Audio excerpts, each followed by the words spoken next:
Avis vascular centre మన దేశంలోనే the best varicose vein hospital.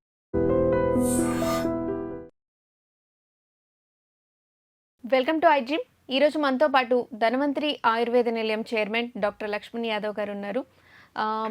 మన నిత్య జీవితంలో మనకి ఇప్పుడు చాలా కామన్ ప్రాబ్లమ్స్ వస్తున్నాయి కదా, అంటే షుగర్, బీపీ, థైరాయిడ్, పీసీఓడి ఇలాంటివన్నీ మనం కామన్గా వింటూ ఉన్నాము. వీటి గురించి ఆయుర్వేదంలో ఎలాంటి ట్రీట్మెంట్ ఉందనేది మనం మాట్లాడి తెలుసుకుందాం. నమస్తే అండి. నమస్తే మేడం. ఈ మధ్యకాలంలో మోకాళ్ళ నొప్పులు చాలా మందికి పెరిగిపోయాయి. అసలు మోకాళ్ళ నొప్పులు రావడానికి కారణాలు అంటే మన ఫుడ్లో మనం ఇప్పుడు తీసుకుంటున్న ఫుడ్లో చేంజెస్ అంటారా? అసలు మనం రాకుండా ఉండాలంటే ఎలాంటి జాగ్రత్తలు తీసుకోవాలి ఫస్ట్ చెప్పండి. యా మేడం, అయితే మోకాళ్ళ నొప్పులు అనేది ఒక టాపిక్. ఎట్లా అంటే ఇది కామన్గా ప్రతి ఇంట్లో కూడా ఎవరో ఒకరు ఈ సమస్యతో బాధపడుతున్న వాళ్ళు ఉంటారండి. సో అంటే చాలా కామన్గా అయిపోయింది. ఇక్కడ బేసికల్గా దానికి ముఖ్య కారణము ఏంటంటే మనం తినే ఆహారం, మన యొక్క లైఫ్ స్టైల్. ఎందుకంటే ఆయుర్వేదంలో సప్తధాతువులు అని చెప్తారు. అంటే రసము, రక్తము, మాంసము, మేధ, అస్థి, మజ్జ, శుక్ర అని చెప్పేసి 7 ధాతువులు. అంటే మనం తిన్న ఆహారము శరీరంలో రక్తం నుండి తీసుకునేసి మాంసము, దాంతోపాటు ఫ్యాట్, దాంతోపాటు ఈ బోన్, ఇవన్నీ కూడా పెరగడానికి ఒక నరిష్మెంట్ అనేది ఉంటుందన్నమాట. అది ఒక చైన్ ప్రకారం అవుతుంది. సో ఇక్కడ ఎక్కువ మటుకు ఏమవుతుందంటే కాస్త ఆహారం అనేది కరెక్ట్గా జీర్ణం కాకపోవడం వల్ల ఈ ప్రాసెసింగ్ అంతా ఆగిపోయేసేసి కావాల్సిన పోషణ పదార్థం అనేది మనకు అందట్లేదు. సో దాంతోపాటు మనం నిత్య జీవితంలో ఎక్కువ మటుకు మనకు కావాల్సిన ఆహార పదార్థాలు ఏవైతే తినాలో మనం తినలేకపోతున్నాం. సో దానివల్ల కూడా ఈ సమస్యలు వస్తూ ఉంటాయి. అంటే మనకి అసలు ఈ నొప్పులు అనేది రాకుండా ఉండాలి మన లైఫ్లో. అంటే 50 years వచ్చేసరికి ఇప్పుడు 40sలో కూడా వచ్చేస్తున్నాయి, 30sలో కూడా వస్తున్నాయి. నిజంగా వాస్తవంగా చెప్పుకోవాలి అనుకుంటే అసలు ఈ నొప్పులు అనేది రాకుండా ఉండాలి అంటే మన ఆహారంలో మనం ఎలాంటి మార్పులు చేసుకోవాలి, ఇంట్లో మనం డైలీ ఎలాంటి ఫుడ్ తీసుకోవాలి? ఎస్, అయితే ముఖ్యంగా ఈ ఆర్థరైటిస్ అనేది ఒక 3 రకాలు ఉంటుందండి. దీంట్లో ఆస్టియో ఆర్థరైటిస్ ఒకటి, రొమైటాయిడ్ ఆర్థరైటిస్ ఒకటి, గౌటీ ఆర్థరైటిస్ అంటారనమాట. సో ఆమవాతం అనేది ఆమమనగా రొమైటాయిడ్ ఆర్థరైటిస్. ఇది ఏమవుతుందంటే చిన్న చిన్న జాయింట్స్లలో వస్తూ ఉంటుంది. ఈ చిన్న జాయింట్స్లలో వచ్చేసేసి ప్రతి జాయింట్ వాపు ఉంటుందన్నమాట. వాపు ఉండేసేసి దాంతో ఫీవర్ ఉండటము, చాలా తీవ్రమైన పెయిన్ ఉంటుంది.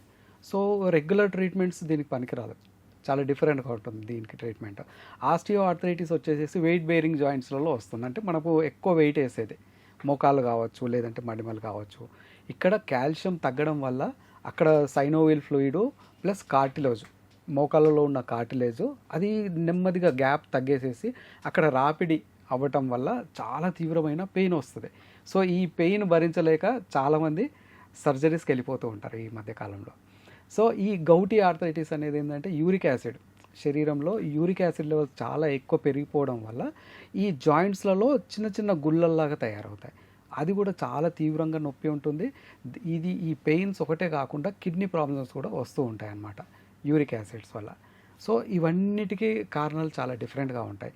అన్నిటికీ ముఖ్యమైన కారణం బేసిక్గా ఆయుర్వేదం ఏం చెప్తుందంటే సర్వేషాం రోగానం నిదానం కుపితో మలహ. అంటే శరీరంలో మనకు టాక్సిన్స్ ఎప్పుడైతే పెరిగిపోతాయో ఆ టాక్సిన్స్ పెరిగినప్పుడు మనకు ఏదైనా ఒక వ్యాధి అనేది స్టార్ట్ అవుతూ ఉంటుంది. సో మన ఆహార పదార్థములు మనం కరెక్ట్గా తీసుకున్నట్లయితే మనకు ఈ సమస్యలు అనేది చాలా మటుకు మనం దరి చేరకుండా ఉంటామండి. సో ఇక్కడ బేసికల్గా చూస్తున్నామంటే ఫీమేల్స్లో ఈ ప్రాబ్లం చాలా ఎక్కువగా ఉంటుంది.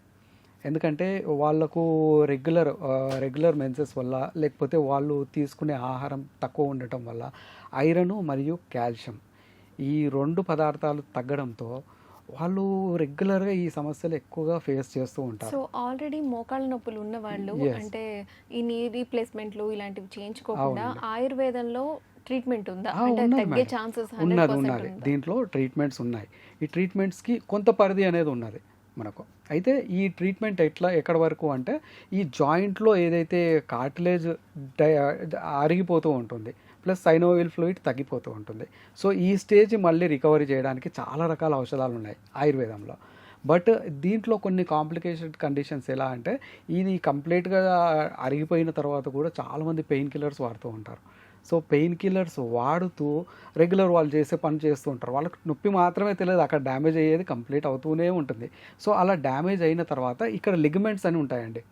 సో బోన్ ఒక ఆ జాయింట్ని కరెక్ట్గా పెట్టడానికి సైడ్ నుంచి ఒక దారం మాదిరి ఒక బ్రిడ్జ్ని మనం కట్టి పెట్టినట్టు ఒక ఈ లిగమెంట్స్ ఉంటాయి అన్నమాట. ఆ లిగమెంట్స్ కట్ అయిపోయేసేసి కంప్లీట్ కాలు బెండ్ అయిపోతాయి. సో బెండ్ అయిన కండిషన్లో అది కొంచెం కష్టం. అలా కాకుండా అక్కడి వరకు పోకుండా కూడా మనకు చాలా రకాల ఆహార పదార్థాలలో ఉన్నాయి, ప్లస్ ఔషధ పరంగా మూలికలలో కొన్ని ఔషధాలు ఏవైతే ఉన్నాయో, అంటే వృద్ధి సమానై సర్వేషాం అంటాం అనమాట. అంటే సమాన గుణం ఉన్నాయి, దాని గుణం అనేది పెంచుతుంది. అంటే మనకు కాల్షియం ఎక్కువ తీసుకున్నప్పుడు బోన్ డెన్సిటీ పెరుగుతుంది. సో ఐరన్ ఎక్కువ తీసుకున్నప్పుడు మనకు బ్లడ్ క్వాలిటీ పెరుగుతుంది, బ్లడ్ హిమోగ్లోబిన్ పెరుగుతుంది అనమాట. ఓకే, ఈ నొప్పులకి చిన్న హోమ్ రెమెడీస్ చెప్తాను మేడం. అయితే దీంట్లో ముఖ్యంగా వచ్చేసేసి మనం తినే ఆహారంలో రెగ్యులర్గా మనకు చాలా ఈజీగా దొరికేది అంటే తెలగపిండి అంటాం మేడం. తెలగపిండిలో చాలా ఎక్కువగా ప్రోటీన్ ఉంటుంది, కాల్షియం ఉంటుంది. తెలగపిండి అంటే మనము నువ్వులని మనం నూనె మిల్లులో ఆడించిన తర్వాత ఏదైతే ప్రోడక్ట్ లాస్ట్లో నూనె అంతా తీసేసిన తర్వాత వచ్చే ప్రోడక్ట్ని తెలగపిండి అంటారు. కొన్ని ప్రాంతాలలో నువ్వు పిట్టు అంటారు చెప్పి. సో దీన్ని మనం కనుక కర్రీస్లో ఒక 2 టీ స్పూన్స్ అట్లా వేసేసి రెగ్యులర్గా మనం యూజ్ చేస్తున్నా కానీ, లేదంటే దాంతో మనం ఏదైనా పొడి చేసేసి దాన్ని వాడుతున్నా కానీ కాల్షియం అనేది చాలా బాగా ఇంప్రూవ్ అవుతుంది. సో కాల్షియం తగ్గనప్పటి వరకు ఇట్లాంటి ప్రాబ్లం అనేది ఉండదు. సో దీంట్లో ఒబేసిటీ కూడా మనం కంట్రోల్ చేసుకోవాలంటే మన బాడీ వెయిట్ అనేది కూడా చాలా ఇంపార్టెంట్ ఇక్కడ. సో బాడీ వెయిట్ మెయింటైన్ చేసుకోవాలి. ఎస్ దాంతోపాటు ఇలాంటి ఫుడ్ తీసుకోవడం వల్ల ఐరన్, ప్రోటీన్ ప్లస్ కాల్షియం ఎట్లయినా వేసుకోవచ్చు, చేస్తున్నప్పుడైనా వేసుకోవచ్చు. ఇక్కడ బేసికల్గా ఏంటంటే ఒక కప్పు పాల కంటే మనకు ఒక 2 టీ స్పూన్ల మన తెలగపిండిలో చాలా ఎక్కువ కాల్షియం ఉంటుంది. సో ఇవాళ రేపు మనకు ప్యూర్గా పాలు దొరకడమే కష్టమైపోయింది. సో దానికి రీప్లేస్మెంట్గా ఈ నువ్వులు అనేది చాలా అద్భుతంగా మనము ఉపయోగించుకోవచ్చు. ఓకే, సో మోకాళ్ళ నొప్పులకి ఆయుర్వేదంలో ఎలాంటి ట్రీట్మెంట్ ఉంది, అలాగే హోమ్ రెమెడీ కూడా చెప్పారు. థ్యాంక్ యూ సో మచ్ అండి. Thank you madam.